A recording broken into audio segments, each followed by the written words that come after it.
एक नगर एक व्यापारी रहता था। उसके 7 लड़के थे और सभी की शादी हो चुकी थी। व्यापारी कपड़े का व्यापार करता था और उसके लड़के भी उसके साथ दुकान पर बैठते थे। एक दिन रात में व्यापारी सो रहा था तो उसे सपना आया। सपने में उसे एक आदमी दिखा तो उससे कहने लगा कि तुम्हारे घर में बहुत सुख है, तुम्हारे पास पैसा भी बहुत है, पर अब मैं तुम्हारे घर आने वाला हूँ जिससे तुम्हारे घर में धीरे धीरे पैसा खत्म हो जाएगा और लड़ाई झगड़े शुरू हो जाएंगे। व्यापारी ने कहा तुम कुछ भी कर लो पर कभी भी मेरे घर में लड़ाई नहीं हो सकती।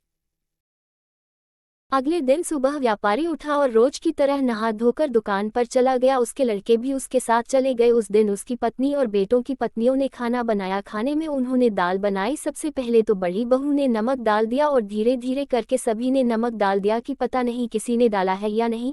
इस तरह दाल में कम से कम आधे से ज़्यादा नमक हो गया। जब शाम को व्यापारी और उसके बेटे वापस आए और खाना खाने के लिए बैठे थे, दाल में आधे से ज़्यादा नमक था। पर सबसे पहले व्यापारी खाना खाकर उठ गया और उसके बेटों ने पूछा कि पिताजी ने खाना खा लिया? तो उनकी माँ ने कहा था। बेटा ने सोचा जब पिताजी नहीं कुछ नहीं कहा और आधा नमक खा लिया तो हम क्यों कहें। धीरे धीरे सभी आधी नमक वाली दाल खाकर उठ गए। जब घर की औरतें बैठी और खाना खाने लगी तो सोचे सब लोग बिना कुछ कहे ही आ गए, तो हम क्यों नहीं खा सकते। इस तरह व्यापारी और उसके परिवार में बिना लड़ाई झगड़े करे आधा नमक खा लिया और किसी ने कुछ नहीं कहा। ये सब कुछ घर में लड़ाई झगड़ा कराने के लिए ही कराया था। अगर हम अपने गुस्से पर काबू रखें और लड़ाई ना करें तो हम सबके घर में सुख कहीं भी नहीं जाएगा और दुख लड़ाई झगड़ा कभी नहीं आएगा।